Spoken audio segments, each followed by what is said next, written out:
Hello, I'm Sheryl McCarthy of the City University of New York. Welcome to One-to-One. For years, the National Urban League has been known for providing us with an annual update on the status of African Americans in this country, and with seeking ways to improve the economic condition of Black citizens. But what else does the organization do? And what are the particular concerns and programs that are sponsored by its New York City arm? I'm delighted to welcome Arva Rice, President and CEO of the New York Urban League, who will tell us what her organization does to better the lives of African Americans and other underserved communities in the city. Welcome. Thank you so much for having me, Sheryl. I'm delighted to be here. You know, as I said, I think most of us are familiar with the status of Black America that the national organization puts out, has put out for many, many years. Yeah. How far back does the Urban League go? Sure. And why did it get started? The National Urban League was started in over 105 years ago, and so it is celebrating its 105th year of program operations this July at our annual event. And our State of Black America that you referenced was started when Burton Jordan was the national president. And as you mentioned, it was an opportunity to look at really the conditions that African Americans were dealing with at that time. The New York Urban League was started in 1919. The national organization and the local organization were started together in Harlem. And about 10 years into operations, they discovered that New York needed its own focus. Okay. And so they decided that they needed to start its own affiliate. So the New York Urban League was started in 1919. Okay. Now, was the Urban League the first civil rights organization that focused primarily on the economic conditions of urban Blacks versus the, you had organizations like the NAACP and other organizations that focused on, Blacks in the rural South and the conditions there. But perhaps its name suggests that the Urban League was focusing on maybe a lot of those Blacks who had migrated up from the South and had their own set of issues. That's exactly right. The Urban League was really devoted to the individuals during that Great Migration, folks who were coming from the South to the North and looking for places to find work, looking for housing, looking for building a new sense of community. And so that's why the Urban League was really started. And it came together as really an integration of a number of organizations that were already up and in operation and became the New York Urban League, like I mentioned, in 1919. It was really looking at some of the conditions that were in place for African Americans at that time. We're really excited to be in a partnership this year with the MoMA. MoMA is doing the Jacob Lawrence exhibit, putting together all of its panels for the first time about the Great Migration. About the Great Migration in the last 20 years. And so the Urban League is going to be partnering with them, doing a series of sessions with them, talking about how the work of Jacob Lawrence and that artist really influenced the migration and how organizations like the New York Urban League played a part and a role at that time. Right. And as you said, both the national organization and the New York organization are here. How does that work? What do you do that's different? Sure. So our national organization, as you know, is led by our leader, Mark Morial. And Mark is really talking about the issues that are happening in our 94 affiliates around the country. And so he talks very wonderfully and well about the issues and conditions that are the same in, Cincinnati or Cleveland that resonate also in places like Ferguson and in New York City. And so he's talking about the policy issues that are facing this state of African Americans. They're lobbying. We have an office in Washington, D.C., which focuses on policy. And so we talk about specific legislation that would be more helpful and more beneficial to African Americans in urban communities and those who are more upwardly mobile. And so they're really our policy arm. They're the national spokespeople. Okay. They're the ones who really speak on behalf of the entire movement. And at the local level, we're the ones who do the direct programming. Okay. And so in New York City, our efforts are really focusing in on education and employment. So that if there's an individual that's looking for a job, they don't call our national office, they call our local affiliates. Okay. If there's people who are in need of a scholarship for college or wanting to make a connection to a mentor, they have a son or daughter who they want to have a positive role model in their lives, they call the local affiliate. Okay. Would you say that the focus of now you've been there for 6 years, but has the focus of the New York Urban League changed over the years? Has it evolved, or has it pretty much been always been pretty much the same? Well, we've always been focused on providing equal access for people of color, and so that's why our logo has the equal sign. The equal sign is the logo for the national organization, and in New York City, the equal sign is surrounded by an apple representing. Okay. And so that's always been our focus. And in New York, we've done work in housing, healthcare, education, and employment over the course of our 95 years of operation. In the last 15 years, we've really focused more squarely on education and employment. Okay. We felt like there's a lot of organizations that are doing more work in housing and healthcare, and we wanted to build and do our work more deeply. Okay. And so in education, what that means is working directly in schools, providing individuals help and assistance in the college-going process. We've created a parent's guide to college, which is designed for that young person who, when they step foot onto a college campus, everybody in that family, whether it's grandma or auntie or whomever who's raising that, their foster parent, but that's their first experience with college. And we're really excited to do that in partnership with CUNY, and we're able to deliver over 100,000 copies of that free guide to New Yorkers in conjunction with the workshop. Okay. And we've most recently done a parent's guide to STEM, science, technology, engineering, and math, because we want our young people to not only use technology, but be able to create it. Right. And so that's the most recent publication that we created. Now, you came to the organization 6 years ago, but you had previously worked in a number of youth services nonprofits in the city. Tell me about some of, your other experiences and how they brought you to the Urban League. I have absolutely had a wonderful, long history working in the nonprofit sector. Working as places as diverse as Girls Incorporated, which is the National Office of Girls Clubs. Working with Public Allies New York, which is an organization that a lot of folks hadn't heard of, but our First Lady, Michelle Obama, worked with Public Allies in Chicago, and I work with Public Allies in New York. And that was really helping young people to provide them with the supports in order to become the next generation of nonprofit leaders. And most recently, before coming to the New York Urban League, I had a really interesting opportunity to work with an organization that did microfinance. And so they helped individuals to get their small businesses from their kitchen tables or from their basements out into the world. And that was a very special organization for me to work with, just because I'm the child of an entrepreneur. And so my father had a small business, and I felt like the opportunity to work there was giving some of the fathers an opportunity to get the supports and help that they needed in order to build their small businesses. And I know that African Americans, it's been a long-standing complaint that they can't get the money to start up businesses. Where did the money come from? Banks basically don't give small businesses loans.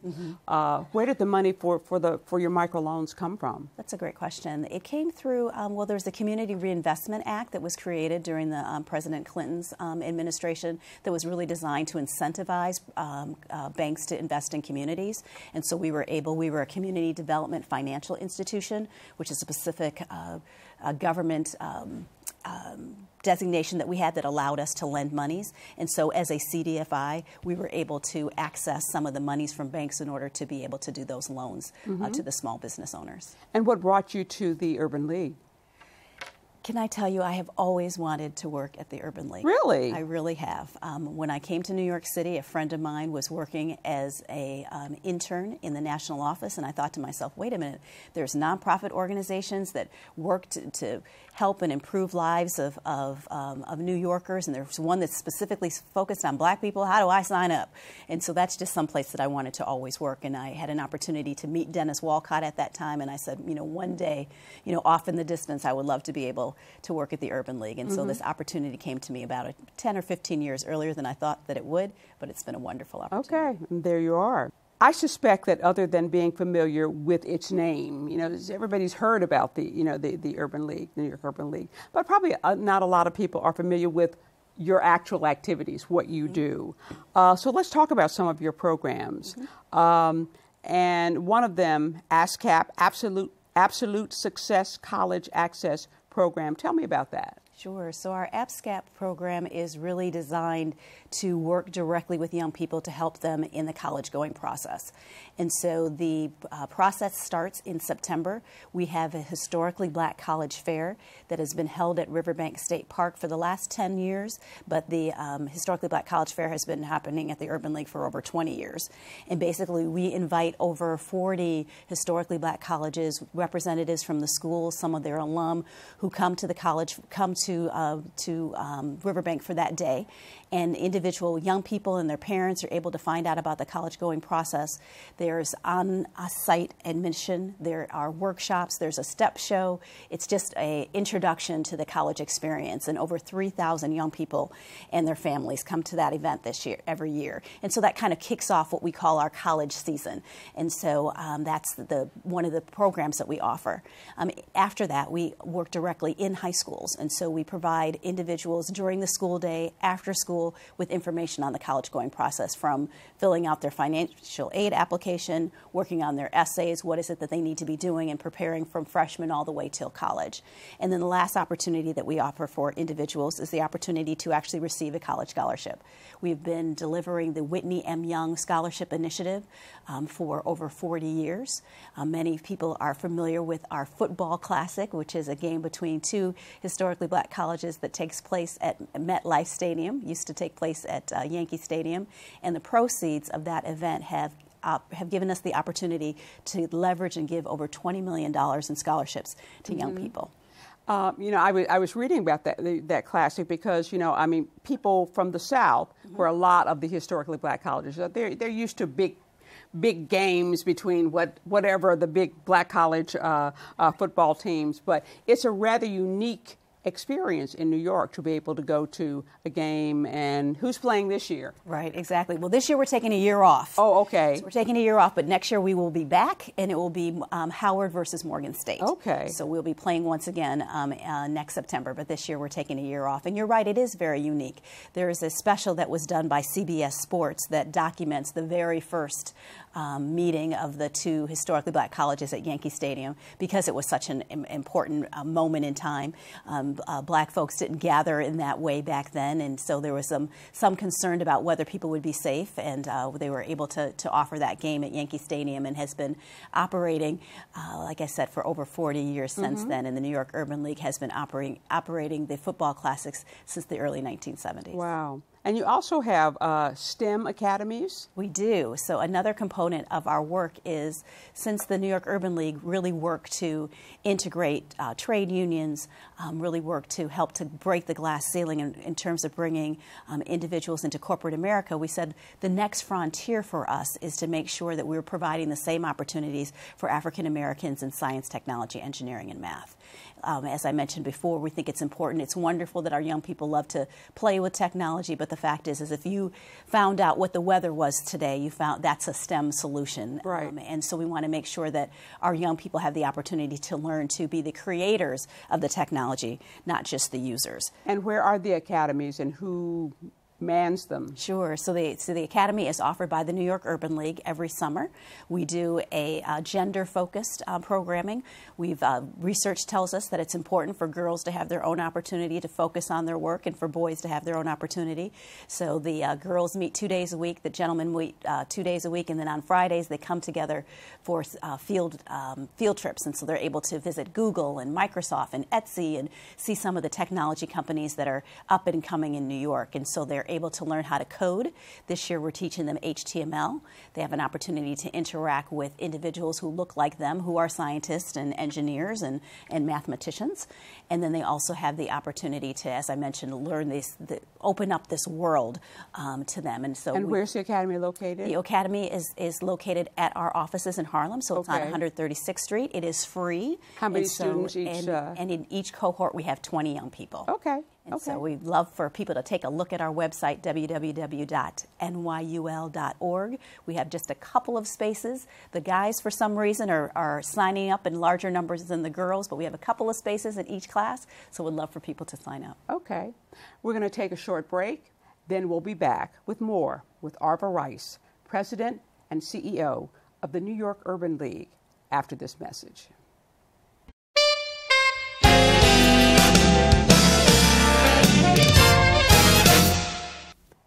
Welcome back to One to One. I'm Sheryl McCarthy of the City University of New York, and I'm talking with Arva Rice, President and CEO of the New York Urban League. We talked about your education programs. Tell me about your career preparation, job preparation programs. Sure. We think it's important to not only focus in on employment, Not just education, but also employment. Okay.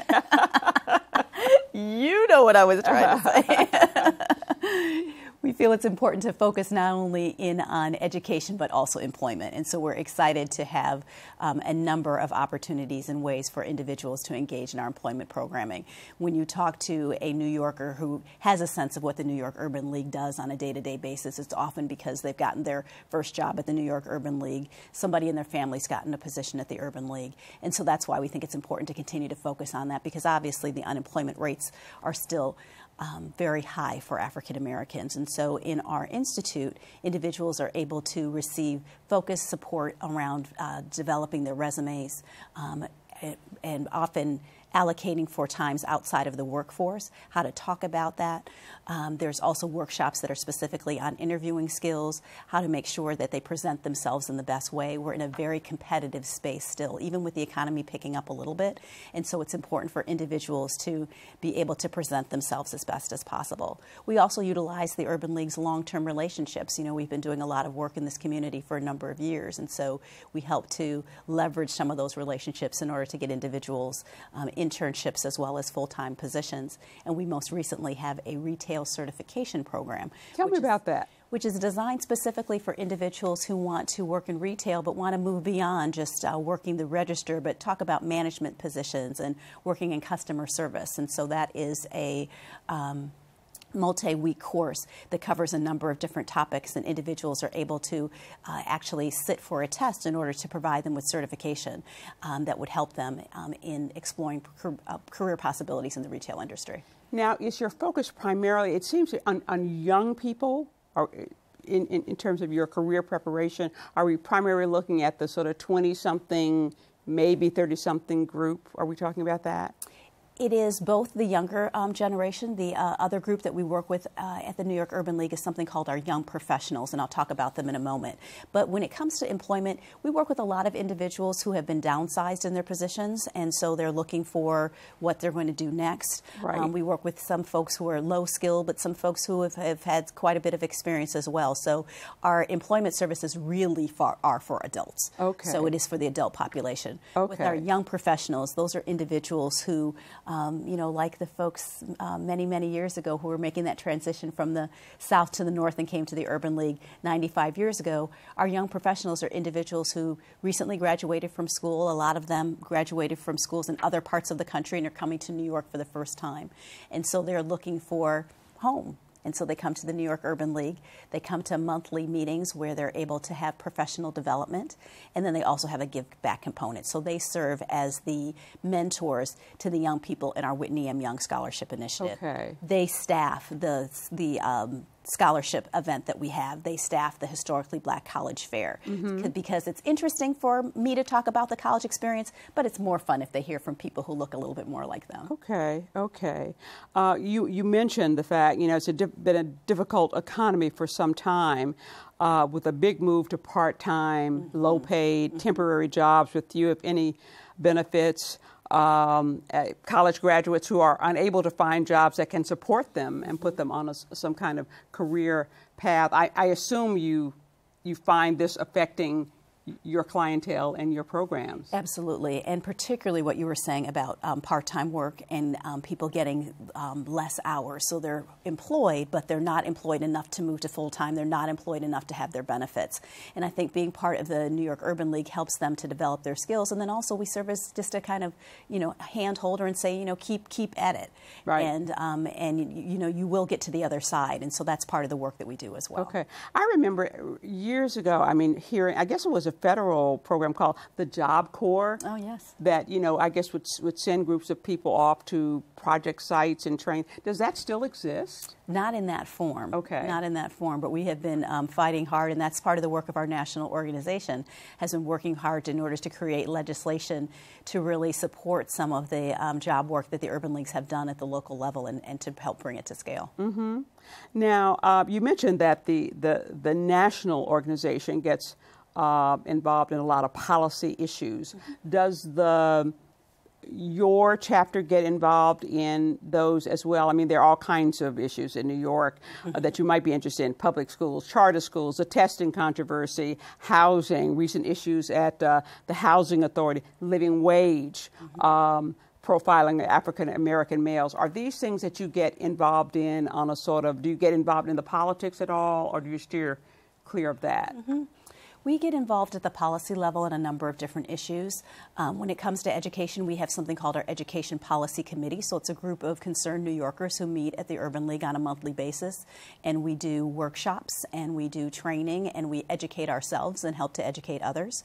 When the Common Core was just being rolled out, our Education Policy Committee brought together at that time New York State Commissioner John King with then Chancellor Dennis Walcott, brought them to the Schomburg and said, you know, we feel like members of our community aren't getting as much information on this as they need to, so we're calling you and we want you to come and speak directly to community members. And so we've continued to do that and feel very committed to that. When we were talking about the controversy around testing, we felt like our role was to provide information on that. And so we talked to teachers, we talked to principals, and we're able to just kind of to clear the air and to bring some sense of what are the facts involved in this, and we feel like that is our continuing role in education. When it comes to the myriad of issues facing the police department, I serve on an advisory board particularly around the police officer training that our commissioner had suggested, and helping to help keep them honest around the rollout of that training. And so that's often been the role of the New York Urban League. The NAACP has led an amazing fight, always being in the streets, always bringing issues to the forefront. And then the New York Urban League has really sat at the table with policymakers and helped to negotiate. And so that's a role we continue to play. Okay. Now, where does the funding for your programs come from? It comes from a variety of different places. When it comes to our technology work, we're very proud to be supported by Time Warner Cable and Google, who support our efforts and our initiatives in that area. We have a number of different special events. I mentioned our football classic. We most recently had the 50th anniversary of our Frederick Douglass dinner, so we have special events that support our effort. We're also supported by New York City government. We have a grant that comes through that supports our employment programs, and so that's through city tax dollars. And we most recently did a partnership with the Hispanic Federation and the Asian American Federation, and that support comes directly through City Council through a special initiative that they have, which is designed to help to build the capacity of nonprofit organizations. And so the New York Urban League receives a $1 million contract, the majority of which goes to smaller nonprofit organizations who, during times like Hurricane Sandy, were the ones who directly were there providing help and support, but didn't really have the capacity and haven't had the investment in the last few years of city government in order to build their boards of directors, in order to put their fiscal operations into place. And so the New York Urban League has been working with that initiative this last year. So you have all of these people, young and maybe not so young, who take advantage of your services. What kinds of changes have you witnessed in people who have gone through your programs? People whose, I assume there are people who may have felt that their lives have been changed as a result of their connection with the Urban League. And I imagine you have actually talked to some of them, who've been through those programs. Sure, absolutely. I mean, there's the individuals. Just this weekend, I had the opportunity to, I spent my Saturday afternoon, I went to an event that our young professionals had put together, an entrepreneur fair. And so I got to see them putting their community service efforts into place. And so they had a group of entrepreneurs who were able to introduce their goods and services, as well as a number of members of the young professionals who had created their own books, and so they were self-published, and so they were selling their books that weekend. And the young professionals have an opportunity to develop their leadership in a way through our work that they might not have in their professional lives. And so in their professional organizations, they might be told, well, maybe next year you'll get that next project, or you'll be able to lead something 2 years down the road. But at the Urban League, they're able to exercise that leadership more quickly, and they're able to be part of and attend our national conference. events. And so they're able to see other individuals from around the country who are also committed to developing themselves as professionals and as leaders, but also in that give back component. So I've seen so many members of our young professionals grow and develop as a result of their interaction with the Urban League. And then also there's the individuals who just get a job and they're able to support their families, right, and the impact and the difference that makes. And then there's our young people who are able to get the college scholarships. And so they're wonderful because they continue to come back. What accomplishments are you most proud of during your 6 years at the organization? That's a great question. One of the things that I have been really amazed and blessed by is the number of individuals that I have an opportunity to interact with as in this role as CEO of the New York Urban League. I have a somewhat unique name, so individuals before I got the job would say, "What's an Arva?" And then you become the CEO of the New York Urban League, and they answer your calls. And so it's just been amazing. And so one of the things that we have been able to do is to take the individuals that I have had an opportunity to interact with, and rather than just to have their pictures and put them on my Facebook wall, which I do, but we've created something called our Empowerment Days, which is an opportunity for all the individuals that I've had an opportunity to interact, to be introduced to the young people that we serve. And so our Empowerment Days are basically a souped up Take Our Daughters Back to Work Day. Okay. And so we bring together a group of over 100 young women in the beginning of the month of March, over 100 young men at the end of March, and they start out the day together as a group, and then they go off and spend their day at the Yankees or at Black Enterprise or at Google or Microsoft or UPS, and they basically spend the day being exposed to those companies and then come back and talk about, wow, I had no idea that a woman could be in charge at Madison Square Garden and be in charge of special events, and I want to be her when I grow up. Right. And so being able to extend the access that you have at the Urban League to individual young people has been absolutely my biggest source of pride. So you're located in Harlem. Mm-hmm. You also live in Harlem. Mm-hmm. How do you feel about what do you want to say about the changes? There's so many changes that have taken place in Harlem recently. What do you want to say about those? They have been incredible. I mean, I think about, as you mentioned, I both live and work in Harlem. And our offices are located in the 3 brownstones that we were able to obtain through the charity and goodwill of an individual woman who had been a slave and gave her life savings and contributed him to the New York Urban League. And then the Rockefellers heard that story and were able to match it. And so we were able to purchase the 3 brownstones that the Urban League has operated in since that time in the early 1920s. And so that block has been an incredible change there, as well as the block that I currently live on. When I first moved there in 1999, there were 2 or 3 brownstones at the end of the block that the district attorney had taken over because they were basically crack houses. And so now, there's a CVS around the corner and a Marshall's, and it looks like, Whole Foods is getting ready to come as well. And so I think that it's important for us to be able to continue to celebrate the rich history of Harlem. I definitely, there's changes as you walk around. There's people that look different than looked 10 or 15 years ago. But I still think that there's so many Harlemites that are still there, and we're still going to be there. And so we want to make sure that the Urban League is there to serve them. Okay.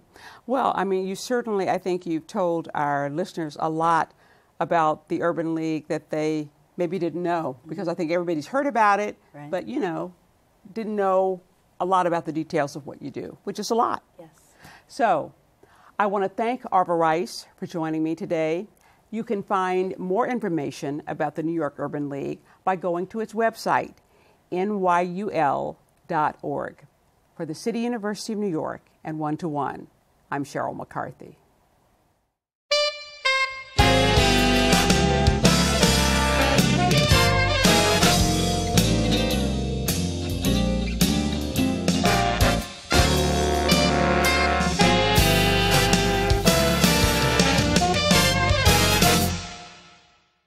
If there are any people you'd like to hear from or topics you'd like us to explore, please let us know. You can write to me at CUNY TV, 365 Fifth Avenue, New York, 10016, or you can go to the website at cuny.tv and click on Contact Us. I look forward to hearing from you.